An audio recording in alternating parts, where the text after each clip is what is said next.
Okay, so today I just want to briefly talk about how connective tissue can be affected by different things that happen in your life. So in particular, surgery, an injury, or even if you're facing a chronic illness and getting treatment for that illness.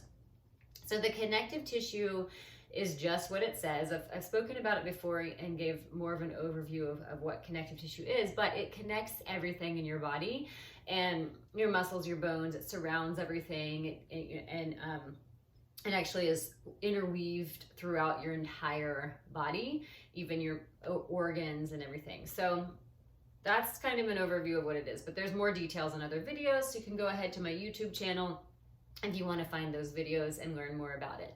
Now, what I want to talk about today is how the connective tissue system communicates between body parts. So what it does is it creates these bridges. And so I kind of use my arm as an example because I know you can see it, but like there's connective tissue that connects all of this, right? All the way out to my fingertips, right? And even though there's a lot of individual bones and muscles and body parts and organs that make up this whole upper body of mine, the connective tissue interweaves them all. It creates this webbing.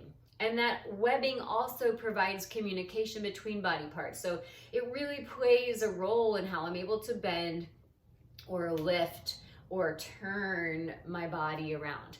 Now, if you have a surgery, connective tissue is going to get cut, and that's going to cause that tissue to, when it forms back together, create this little scar tissue, these little bumps in the chain, if you will. So the way that I imagine scar tissue is like if you take a garden hose and you roll it up, right, the water won't come out. Yeah, so it's similar to that. If you take this connective tissue and you create that scar tissue from a cut, a wound, or even excessive tightness, the message can't really get through from one side to the other. So then when that happens and it gets blocked up, the message has to transfer to other places, right? So it's not going to just stay because your body has to move.